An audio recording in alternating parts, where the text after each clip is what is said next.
ratusan siswa sekolah tidak bisa ngambil ijazah gara-gara tunggakan SPP. Ini negara apa ya Pak? Saya kesel banget itu. Tunggakannya 15 juta, 10 juta. Gara-gara apa? Ya gara-gara SPP nggak dibayar katanya. Nggak ada SPP, uang komite. Makanya saya berharap terpilih pemimpin Indonesia yang bisa membebaskan, tidak ada SPP, tidak ada uang komite, tidak ada infak apapun namanya, tidak ada pungutan dalam bentuk apapun, mulai dari SD sampai SMA. Itu juga kira-kira. Buktinya Jawa Tengah bisa. Buktinya Jawa Tengah bisa. Di Jawa Tengah itu SD sampai SMA. Sejak Pak Ganjar Pranowo jadi gubernur, bebas SPP. Tepuk tangan dulu. Ini bukan kampanye, nyontohin. Kampanye itu minta nyoblos, itu kampanye. Jadi Bapak Ibu, ini komitmen kan? Komitmen kita dalam bernegara.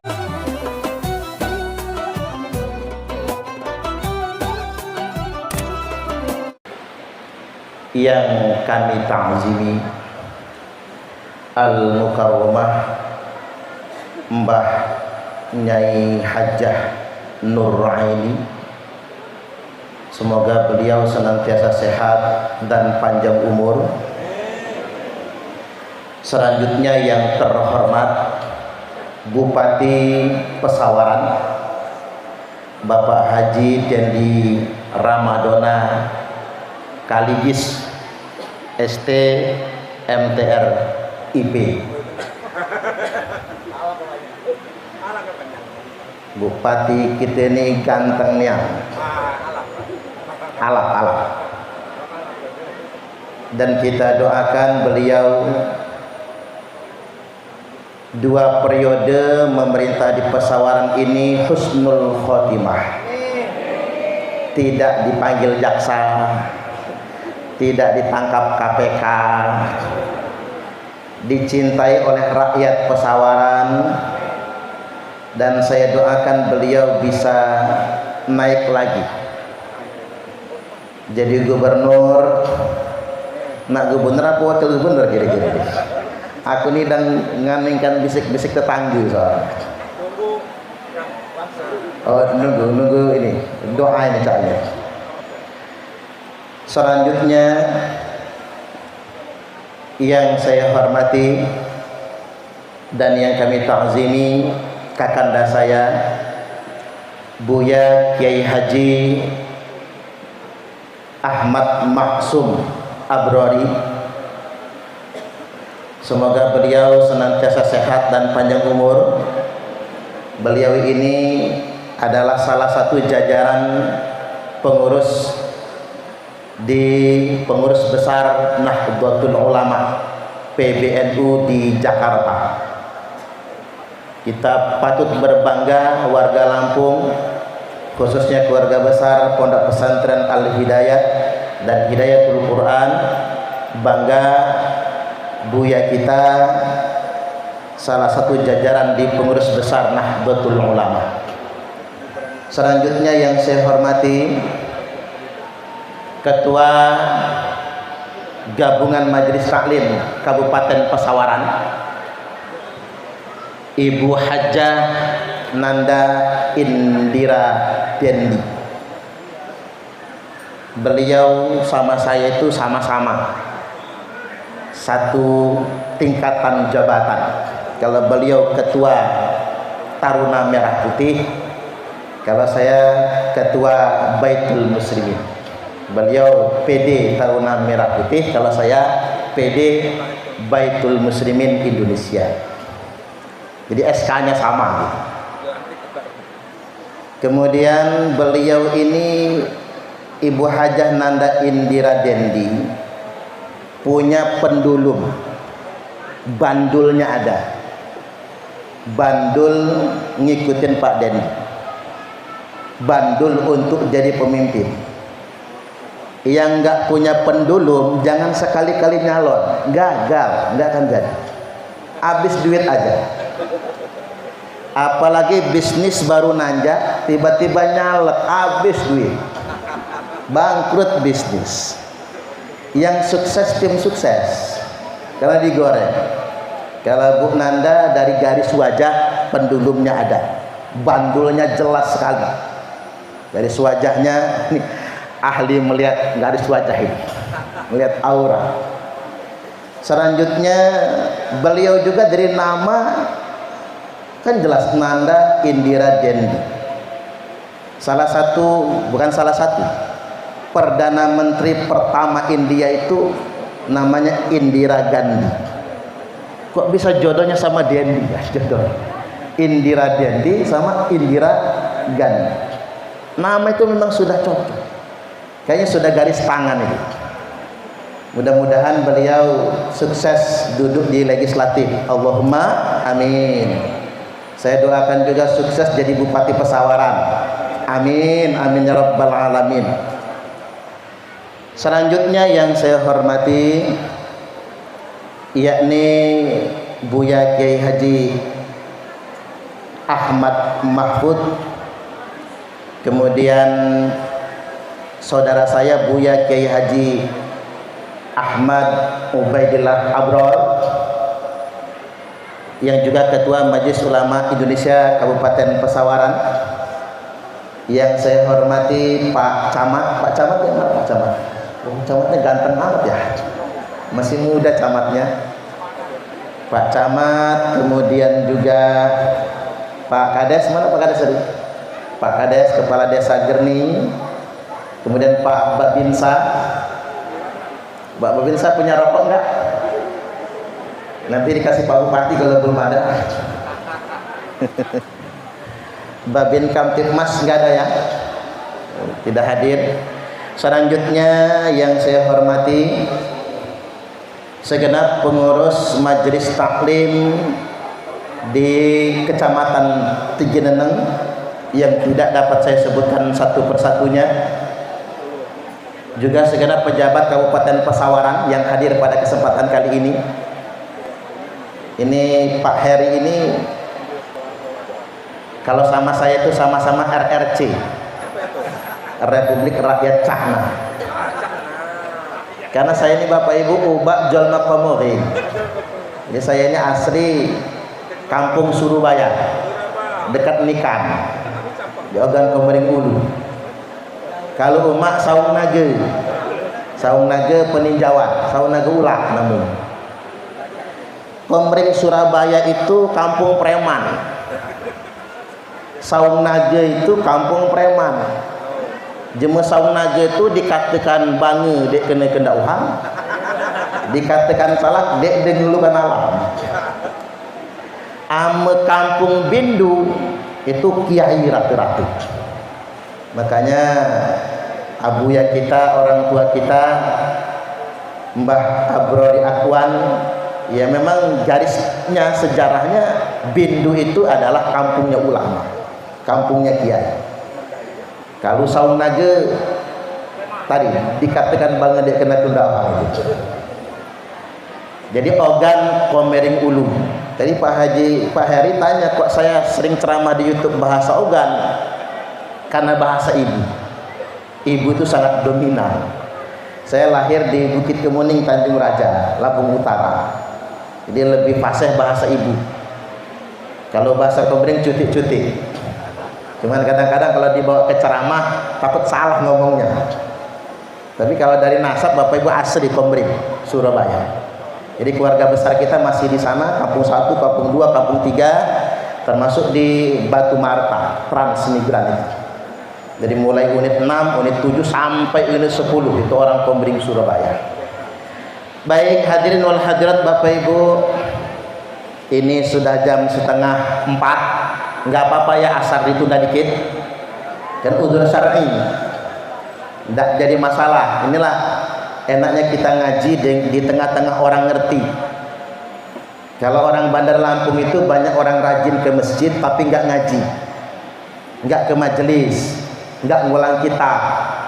Jadi kalau saya pernah ceramah baru 5 menit baru mukadimah di Al-Ghani, Di masjid itulah saya lagi ceramah di adzan, Pak. Saya langsung wallahul muwaffiq ila aqwamit thoriq, selesai. Wong amplopnya udah dilem ini, terserah lu, kan saya. Ya salahnya wong saya lagi ceramah. Karena dia nggak ngerti. Pikir dia salat nggak boleh ditunda, boleh. Bahkan Nabi yang menundanya. Jadi kalau karena ngaji begini boleh ditunda. Yang nggak boleh itu sengaja menunda-nunda tanpa udzur, tanpa alasan. Salat zuhur mepet asar, asarnya nunggur maghrib, maghribnya mentok isya, isaknya ketiduran, subuhnya kesiangan. Tiba salat subuh niatnya usalli fardhos subhi rakaataini mustaqbilal qiblati qodoan lillahi ta'ala. Loko kodoan jam 8 sholat subuh, tapi benar ya, niatnya benar. Karena sholat kalau sudah di luar waktu kodoan nyebutnya dan sah sholatnya.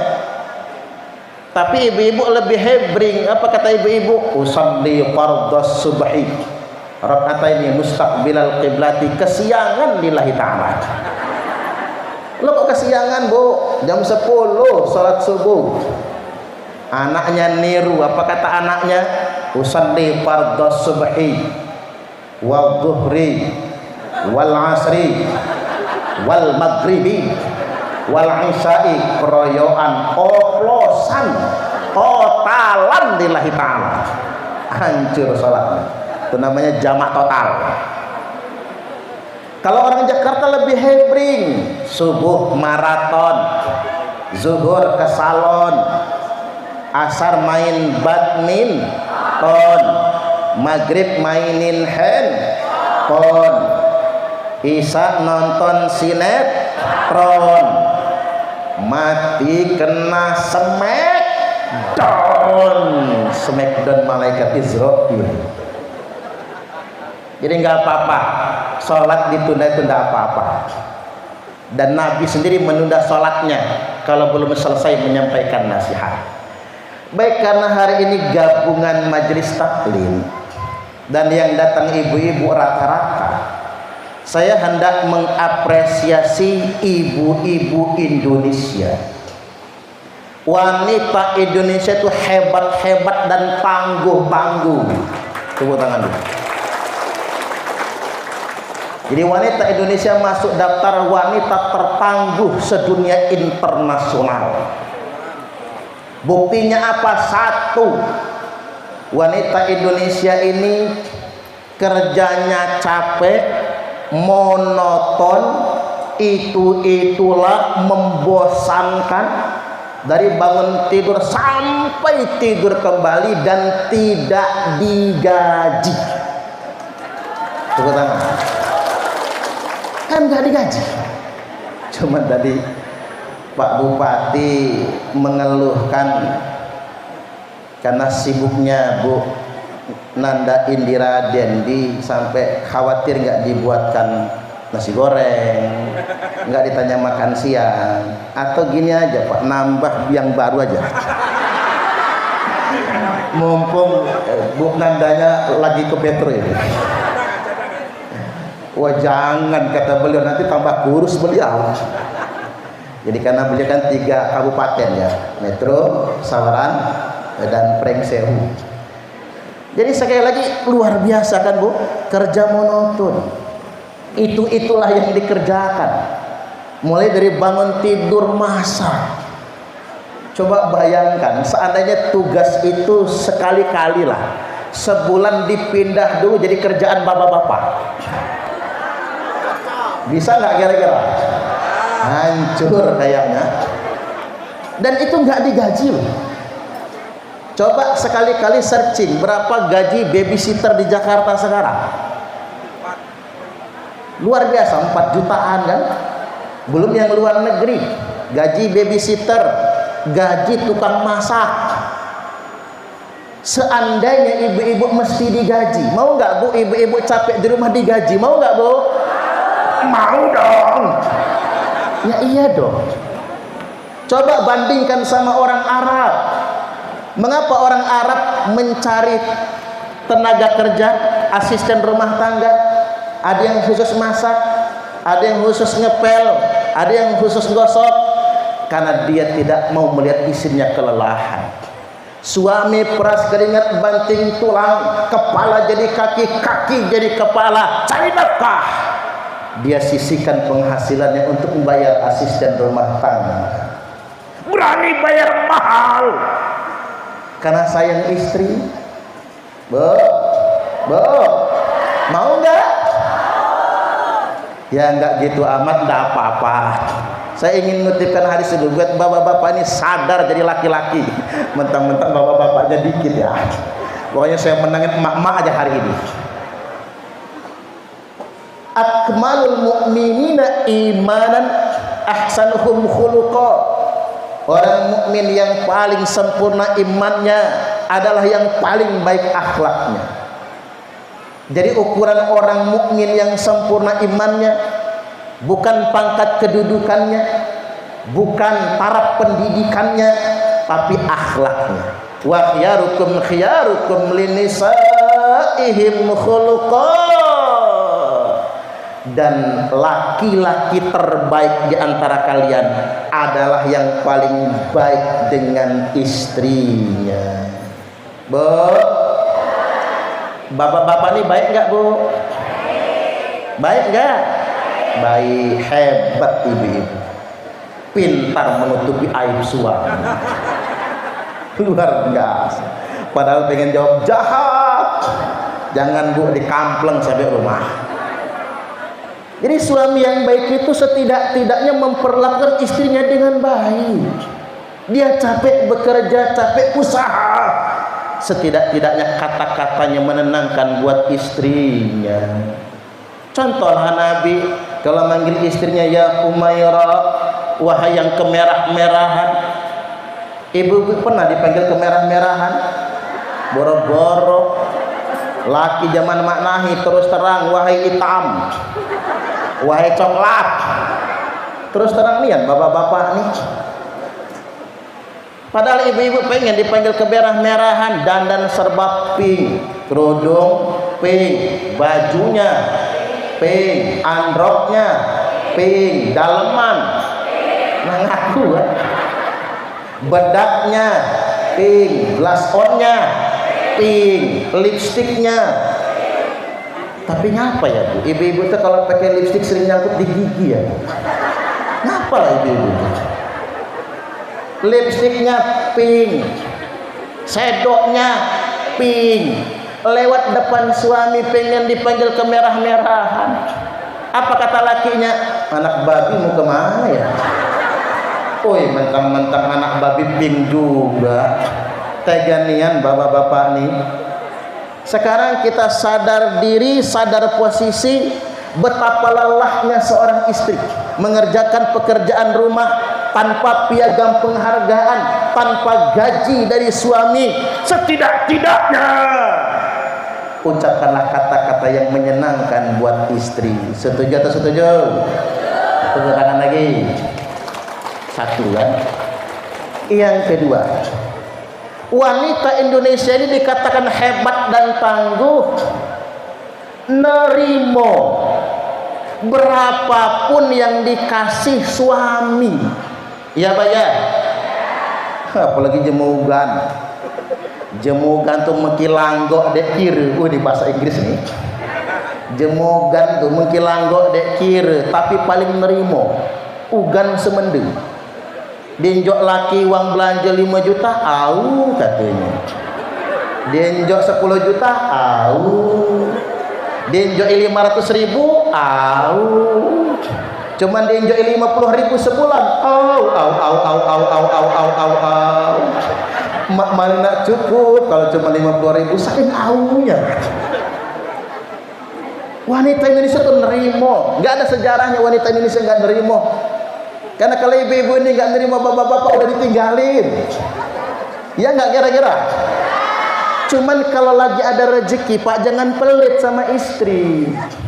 Yang namanya perempuan itu paling sebel sama laki-laki yang pelit, ngasihnya cuman dikit, itu pun diungkit-ungkit.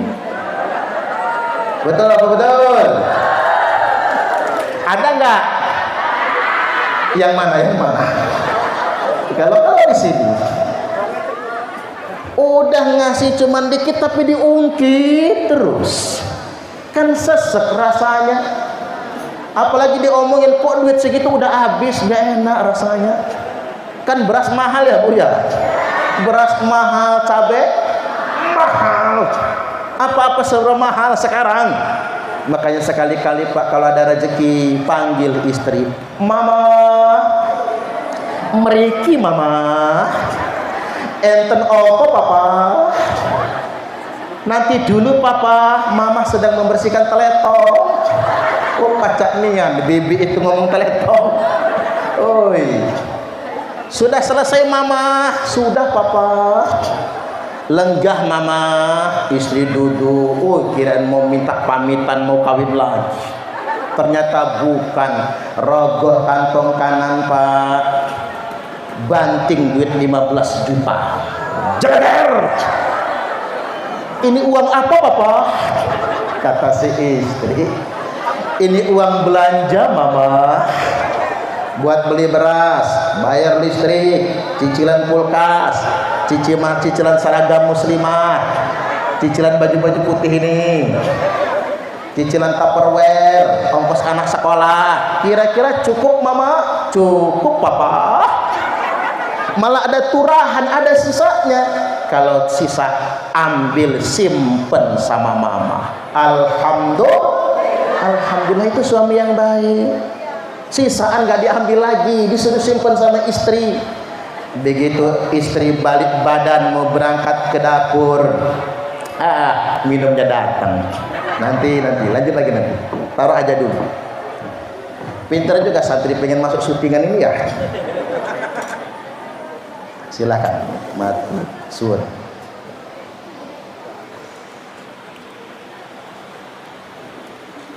Saya sebetulnya dari tadi udah ngelak soalnya.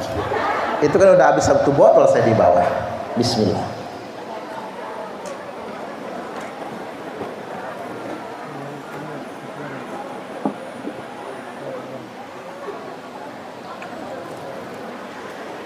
Alhamdulillah. Istri nenteng ngekep duit 15 juta, balik ke dapur, oi ndehuncak bukan main, kata jemugan. Riang gembira. Kata suami, nanti dulu mama, ada apa lagi papa? Rogoh lagi kantong kiri Pak, ambil lagi 15 juta.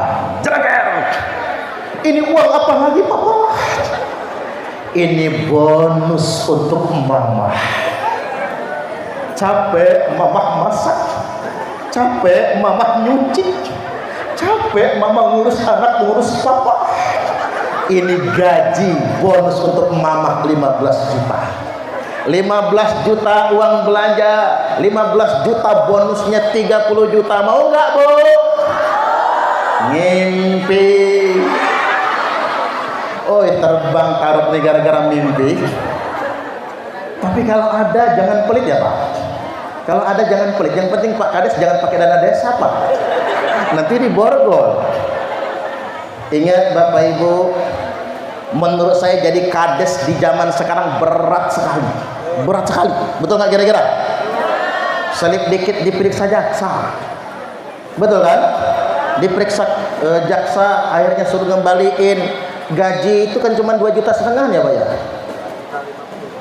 2.050.000. Tuh bayangkan. 2.050.000 buat ngembaliin rantangan aja gak cukup. Makanya Pak Kades sabar, Pak Kades. Pak Kades harus sabar. Malah diomelin orang. Demi ketejemu. Pak Kades orang Jawa apa orang Sunda ya? Jelma orangnya. Nggak enak Pak Kades. Jadi Pak Kades itu apa kata orang? Payah Kadesnya nepotisme. Sekilit kita laporin sama Pak Bupati nantinya. Kata orang kan begitu. Lo kok nepotisme? Saudara dia kebagian semua, kita enggak. Pak Kades punya kebijakan. Beliau punya hak prerogatif untuk menentukan. Cuman Pak Kades tahu itu. Cuman Bu Kades yang nggak tahan. Apa kata Bu Kades? Udahlah Pak, berhenti aja jadi kades. Mana gaji nggak seberapa, kita ini diomongin orang. Sudah mah, kata Pak Kades, gini aja, begitu bagi BLT, bagi bansos yang akan datang, saudara kita nggak usah dikasih, orang lain semua dikasih. Begitu cair, orang lain dikasih, apa kata saudara? Nggak ada guna punya saudara jadi kades. Orang lain kebagian, kita mah enggak. Maju kena, mundur kena, nggak enak Bapak Ibu, nggak enak. Jadi balik lagi, saya ingin tegaskan Bapak Ibu, wanita Indonesia itu tangguh sekali. Berapapun dikasih suami nerima. Itu yang kedua. Kemudian yang ketiga, wanita Indonesia itu, ibu-ibu di Indonesia ini selalu memaafkan walaupun disakiti berkali-kali. Ya Pak ya? Ya Pak ya? Suami cewekan, istri memaafkan. Coba bandingkan sama wanita-wanita Eropa, Amerika. Suami selingkuh, bini selingkuh. Suami pacaran, bini pacaran. Suami cewekan, bini cowokan. Itu di sana.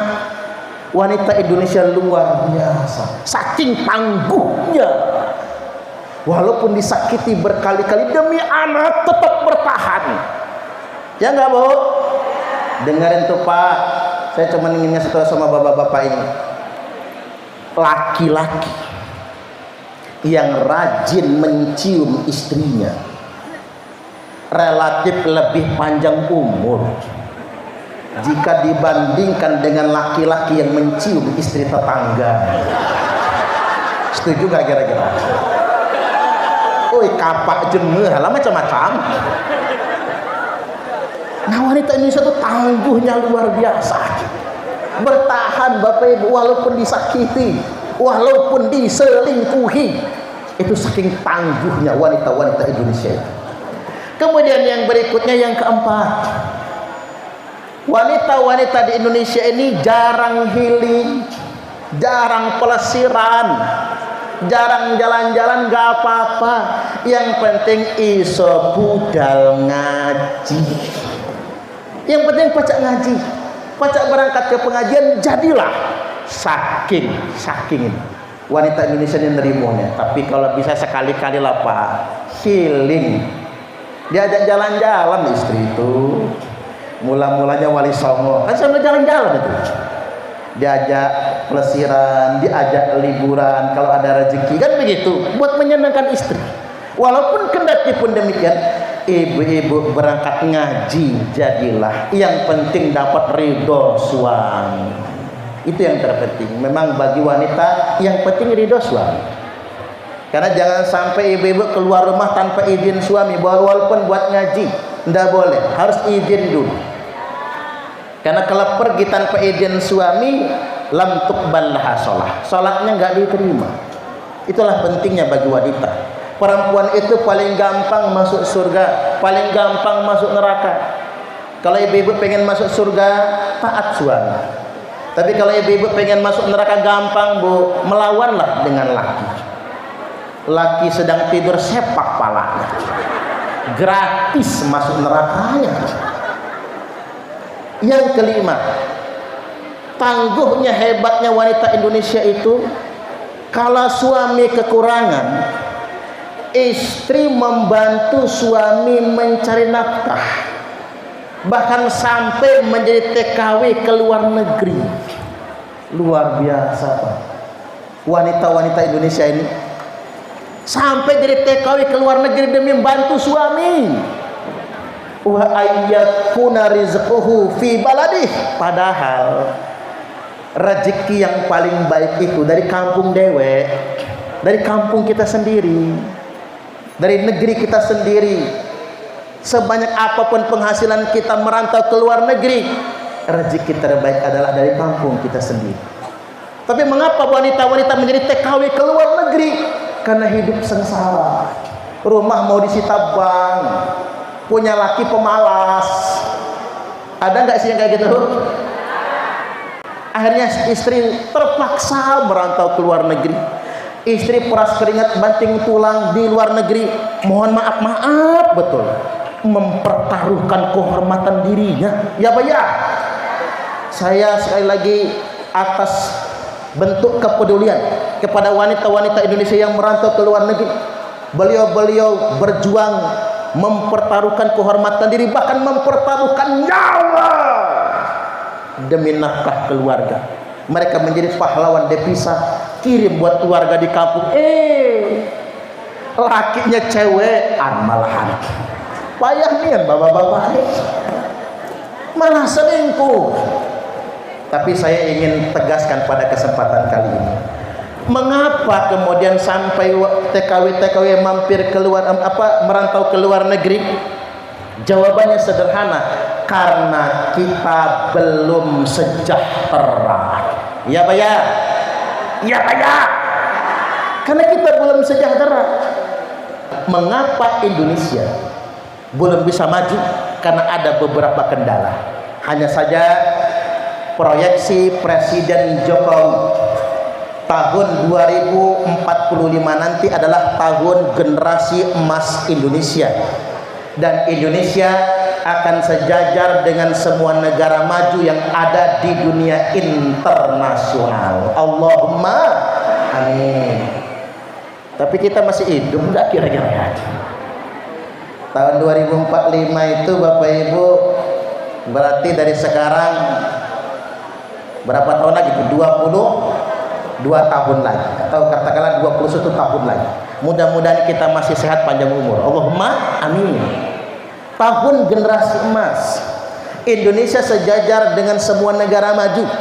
Mudah-mudahan kita nggak ngirim TKW lagi. Allahumma amin.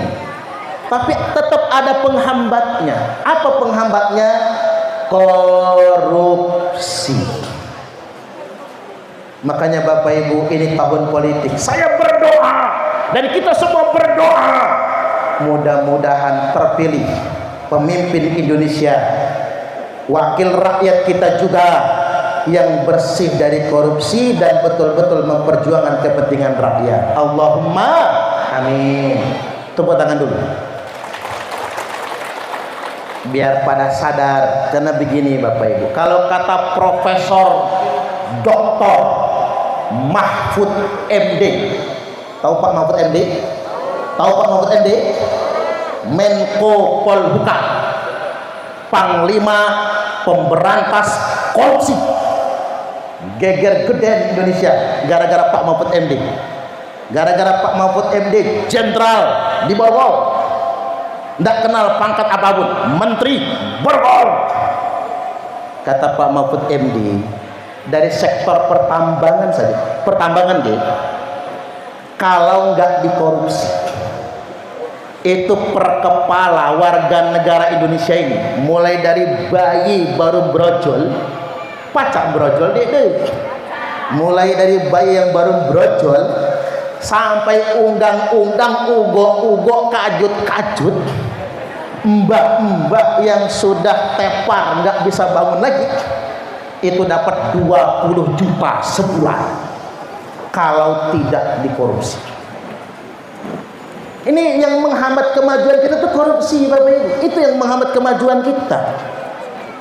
Makanya kita ini membutuhkan para pemimpin yang pintar sekaligus benar. Allahumma amin. Karena di Indonesia ini banyak orang pintar tapi nggak benar. Kalau orang goblok nggak benar, paling banter maling kotak amal masjid. Berangkat ke masjid bawa sendal jepit, pulangnya bawa sendal kulit. Itu bange namanya. Kalau bahasa ugannya bange tekurak, bange bengal pule, bange bengal bin buyan. Paling banter Bapak Ibu, itu yang dilakukan. Tapi kalau orang pintar nggak benar, hancur negara kita itu. Gara-gara orang pintar tapi tidak benar. Maka kita menginginkan pemimpin yang pintar sekaligus benar. Yang diungkap oleh Pak Mahfud MD juga terkait dana 300 triliun. 300 triliun itu nolnya berapa sih? Wow, itu kalau dipencet di kalkulator, error kalkulator. Saking banyaknya 300 triliun itu. Jadi sekali lagi kita membutuhkan pemimpin yang berintegritas, pemimpin yang pintar sekaligus benar. Karena kita ini begini, kita ini sudah 78 tahun merdeka.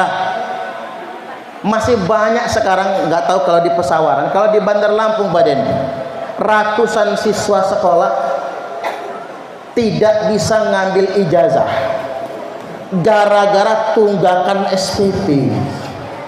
Ini negara apa ya Pak? Saya kesel banget itu. Tunggakannya 15 juta, 10 juta. Gara-gara apa? Ya gara-gara SPP nggak dibayar katanya. Nggak ada SPP, uang komite. Makanya saya berharap terpilih pemimpin Indonesia yang bisa membebaskan, tidak ada SPP, tidak ada uang komite, tidak ada infak apapun namanya, tidak ada pungutan dalam bentuk apapun, mulai dari SD sampai SMA. Itu juga kira-kira. Buktinya Jawa Tengah bisa. Buktinya Jawa Tengah bisa. Di Jawa Tengah itu SD sampai SMA. Sejak Pak Ganjar Pranowo jadi gubernur, bebas SPP. Tepuk tangan dulu. Ini bukan kampanye, nyontohin.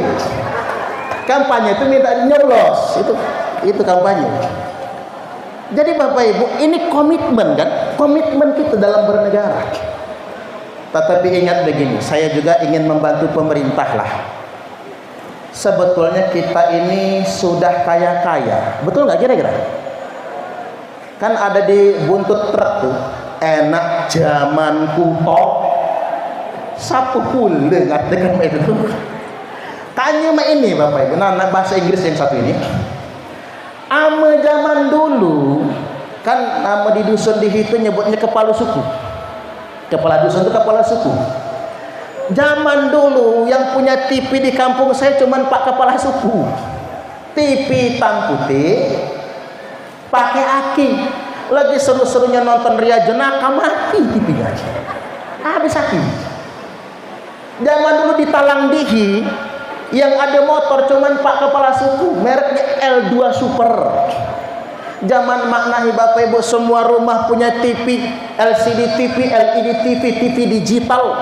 Semua rumah punya motor, bahkan punya mobil. Ngaku melarat. Ini ngaku melarat.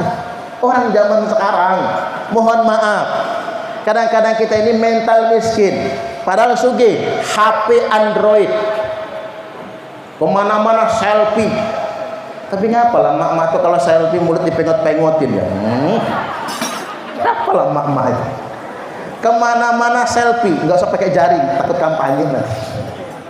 Mulut dipengot-pengotin, pengajian selfie, ke laut selfie, luar biasa ya. Kabupaten Pesawaran menjadi kota wisata, penuh Pesawaran itu dengan wisatawan dari luar Lampung. Mudah-mudahan Pesawaran semakin maju, Allahumma amin. Tepuk tangan dulu.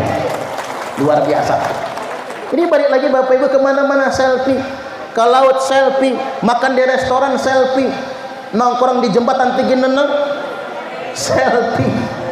Dibilang melarat marah, nggak dapat BLT ngamuk. Di sana banyak, kalau di sini pusatnya. Ini masalah kita. Banyak orang bermental miskin Bapak Ibu.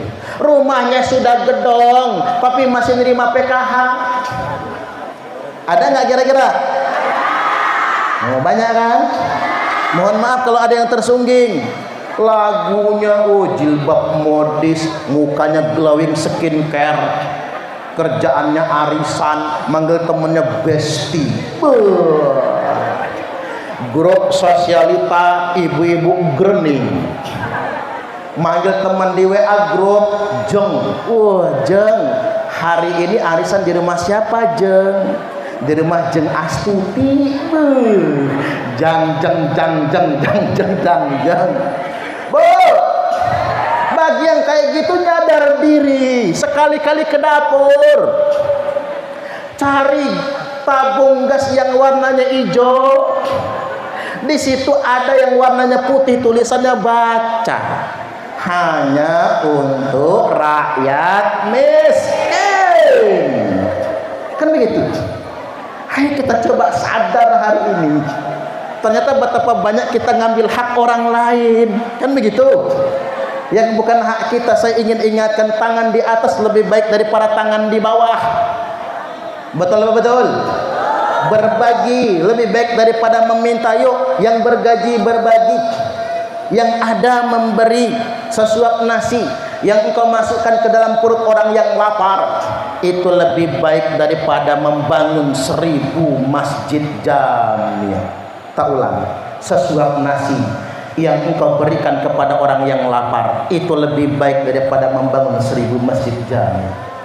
Bedaklah budaya. Berhenti dulu Pak Bu, kita ini mempermewah masjid, bongkar pasang masjid. Berbagi dulu dengan tetangga kita yang susah. Kan beras mahal, betul betul. Berbagi dulu Bapak Ibu. Kita membantu sesama kita. Mohon maaf, walaupun masjid megah semua, Islam belum tentu terjaga. Walaupun orang Islam ini sugih semua, Islam belum tentu terjaga. Ini bukan ukuran masjid, ukuran kemajuan. Tapi kalau anak kita mondok semua, Islam akan terjaga. Karena Islam agama ilmu, bukan agama keturunan. Islam adalah agama ilmu. Makanya Pak, sekali-kali lah, bukan sekali-kali, sering kali, kalau anak kita nggak mondok, Bapak Ibu tanya, ada nggak anak keluarga saudara kita yang mondok? Kalau anak kita nggak mondok, tanya, ada nggak anak tetangga kita yang mondok? Bantu mereka. Besar nian pahalanya Bapak Ibu. Bantu mereka. Ada santri itu Pak, sampai maling duit temannya, gara-gara nggak pernah dapat kiriman dari Bapak Ibu. Karena orang tuanya nggak mampu. Mohon maaf betul. Ada santri saya maling softtek temennya. Begitu dipergokin nangis, dia gemeter Bapak Ibu. Air matanya mengalir. Saya jadi ikut nangis juga. Kata saya, Ndok, bukan salah kamu. Kamu sudah dewasa, tapi kamu nggak punya duit buat beli pembalut. Ini anak yatim Bapak Ibu. Ibunya janda orang susah. Makanya coba tanya kalau ada anak tetangga yang mondok ya Bu, Pak, anak tetangga, anak keluarga yang mondok, kasih. Karena itulah Islam yang sesungguhnya. Orang kaya bolak-balik umroh dengan alasan rindu rumah Allah. Padahal Allah lebih rindu dengan orang kaya yang berbagi dengan fakir miskin. Ya Pak ya. Makanya ya kaya-kaya daklah kuda yang berabut. Nih, enggak ngurangin jatahnya Buya Rusdi Ubaidillah ya, enggak. Ya kaya-kaya kalau sudah sekali dua kali, sudahlah galiran dulu sama yang lain. Berbagi dengan tetangga, 30 juta itu duit. Kalau dibelikan beras, banyak niat. Bagikan dengan tetangga-tetangga yang enggak mampu. Sungguh luar biasa Bapak Ibu. Kita berbagi dengan sesama kita. Saya ngomong begini karena saya dicemes orang. Apa kata orang ustaz? Dakwah sebenarnya bukan di mimbar.